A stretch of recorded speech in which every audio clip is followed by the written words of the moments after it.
Because if you really wanted to teach critical race theory, if you really wanted to teach cultural responsive education, you would teach the whole history.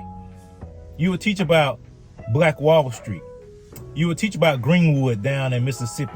You would teach about all these enclaves of black folks during segregation, during real segregation, real oppression, real persecution, how they overcame.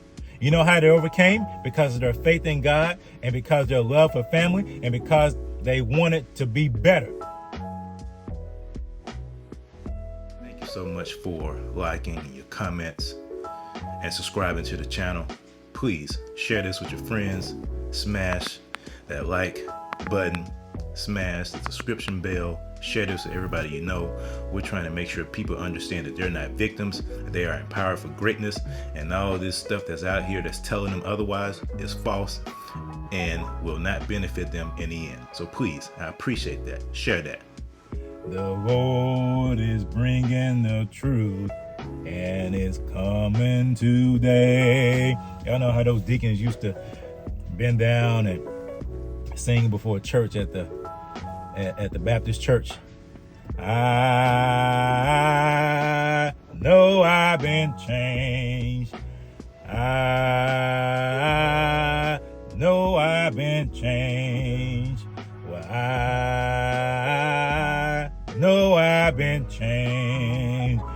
Critical race theory concepts tainting the same. I know it ain't making any sense, but you know, we need to start a movement. It's time for us to really, as believers, as people that love freedom, as people just love common sense, we got to make a stand when it comes to these public schools. Condoleezza Rice was on The View, and she expressed the truth when it comes to all these concepts they're teaching in the schools about how black children are being taught that no matter what they do, they will never achieve, they will never overcome, that because they're black, they are destined to be second class.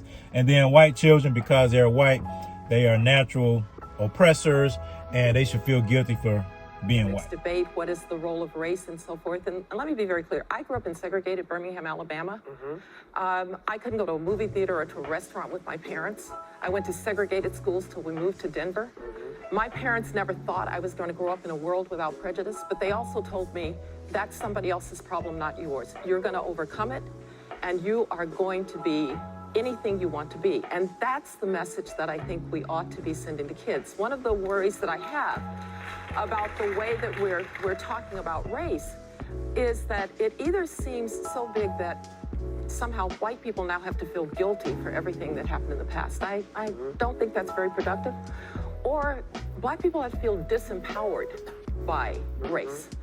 I would like black kids to be completely empowered, to know that they are beautiful in their blackness. But in order to do that, I don't have to make white kids feel bad for being white. So somehow this is a conversation that has gone in the wrong direction. So all these things they're teaching, sowing seeds of division, sowing seeds of segregation. What they're doing, they are rolling back all the accomplishments that were made during the civil rights movement. Every single accomplishment, they're rolling it back. They're resegregating schools. Now, segregation was wrong. Segregation is wrong. But the problem that arose from desegregation, to me, was when integration occurred, black folks started seeing everything white as right. Now, you can call that white supremacy, you can call it whatever you want to call it. But before segregation was ended, and this is the history that we really need to teach our children. You know that before segregation was ended, there were black communities flourishing. There were black businesses, black entrepreneurs. There were black senators, black representatives. There's a rich history that happened after the emancipation. A rich history. But people don't want to talk about that. You want to know why? Because they want black people to think that our history in this country is a history of oppression and victimization. That we are second-class citizens simply because of our skin, and we've always been that way. That we don't have any agency, that we don't have any intellect, that we don't have any type of industrial spirit in us that we've been in bondage and oppressed ever since we landed on these shores. And honestly, if you really want to break it down, even during slavery, there were black people that owned black people as slaves, because slavery, the chattel slavery, was an industry unto itself that people utilized. But they don't want to teach this history. Critical race theory, cultural responsiveness education, they don't teach that. They don't teach the rich history of black people, how black people have overcome in this land. They don't teach that. That is intentional, because the point behind all this stuff, as I've constantly said, is to remake America in a Marxist, socialist, communist image. That's the whole intent behind it. Because if you really wanted to teach critical race theory, if you really wanted to teach cultural responsiveness education, you would teach the whole history. You would teach about Black Wall Street. You would teach about Greenwood down in Mississippi. You would teach about all these enclaves of black folks during segregation, during real segregation, real oppression, real persecution, how they overcame. You know how they overcame? Because of their faith in God, and because of their love for family, and because they wanted to be better. Their families were intact. That's how they overcame. Because it's the family unit that allows the principles of God to flourish. That's the way God intended it to be. But all this feminism, critical race theory, its intention is to destroy the family, is to make people dependent upon big government, and to indoctrinate our children. Now, I'm not just talking about in K through 12 education. Recently, a professor at Rutgers University let the cat out the bag and explained exactly what she means when it comes to dismantling white supremacy. I think that white people are committed to being villains in the aggregate, right? The real sort of issue here, and I've heard people sort of say it, is one, I think that white people viscerally fear. It's not that white people don't know, right, what they have done. They know. They fear that there is no other way to be human but the way in which they are human, which is to, so, like you talk to white people, and whenever you really want to have a reckoning about it, they say stuff like, it's just human nature. If y'all had all of this power, you would have done the same thing, right?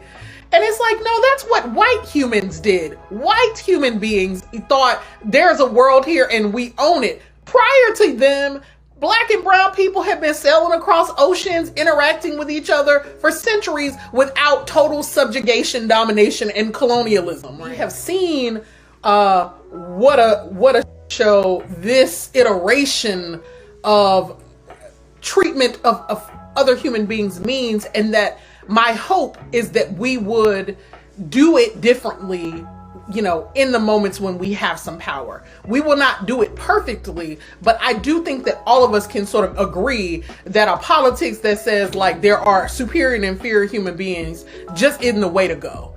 And that's the thing that white people don't trust us to do, because they are so corrupt. Their thinking is so morally and spiritually bankrupt about power that they can't they fear viscerally, existentially letting go of power, because they cannot imagine that there's another way to be. It is either that you dominate or you are dominated. And isn't it sad that is spiritually who they are, and that they can't imagine a sort of more expansive notion of the world? The thing I want to say to you is we got to take these motherfuckers out. So you see here, that's why I call for a Plexit, a public school exit. Plexit, a public school exit. And not just K through 12, but in colleges too. We got to put our foot down as believers, put our foot down as people that love freedom, put our foot down as people that love this country, that say enough is enough. We are taking our children out of these schools until you get your mind right and revamp all these crazy socialist, Marxist, communist policies that are not intent on teaching our children, but are intent on indoctrinating them. We have the right, we have the power. See, this country was founded by giving the people the power. It's representative government. We are not a monarchy. We are not subject to the people, the elite. We're not subject to them. They're subject to us. We elect them, not the other way around. So we have to put our collective feet down and make a stand. Now is the time to make a stand. Our children and their futures and their lives are at stake. All of them are at stake. And so we have to make sure that we see a change coming. We have to be that change. We have to push for that change. We have to enact that change, because you hear all the negativity from the other side. You hear all the indoctrination from the other side. How they want people to feel oppressed because of the color of their skin, and they want people to feel that they're oppressors for the color of their skin. Not teaching the whole history, not teaching that black people overcame worse odds than what's going on now. This fake stuff people are talking about. Talk to some people that they lived through true segregation, and yet they overcame and had flourishing businesses because they had a collective mentality. They did not want the opportunity that was presented to them to be squandered.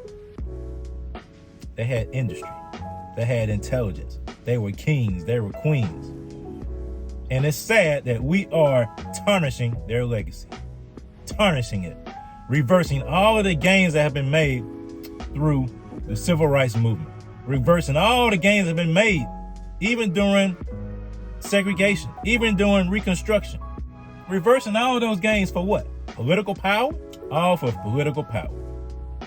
And that's what's happening. Because we have these tenured professors, like the professor at Rutgers University. We have these teachers who are not there to teach, who have not been trained to teach. They've been trained to indoctrinate. They've been trained to teach our children that America is systemically racist, to teach our children that black boys and girls, brown boys and girls are inherently oppressed. There's nothing you can do about it. You're just born as the oppressed. And to teach white boys and girls that they're born oppressors, that they're inherently oppressors, that is within their spirit, within their nature, just to be oppressors. How dumb is that? How anti-God, how unbiblical, how dumb is that? But yet, that is dumb. But my Bible says, anyone in Christ is a new creature. Old things pass away. Behold, all things become new, and all things are of God. 2 Corinthians 5:17. That's what my Bible says. My Bible says that with God, all things are possible. That's what my Bible says. So I believe that we can have this movement, this Plexit, to pull our children out of public schools, K through 12, and out of these public colleges. We can do it. We can do, if you have the will to do it and the desire to do it. It's time. You got to have that will. If you don't have that will by now, I don't know what else you need to see. I really don't. If you don't have that will and that desire to pull your child out of school now, I don't know what else you need to see. They're teaching all kind of crazy stuff in schools. So if you still send your child to a public school, I'm sorry. You must love to have your child indoctrinated, because your child will reject everything that you're teaching them because they're going to these schools. I don't care how you say, well, I send my child to public school because it makes them more ready for the real world. That's not the real world. That's the made up world by these Marxists, communists, and socialists. That's not the real world. But we are not victims. We are empowered for greatness.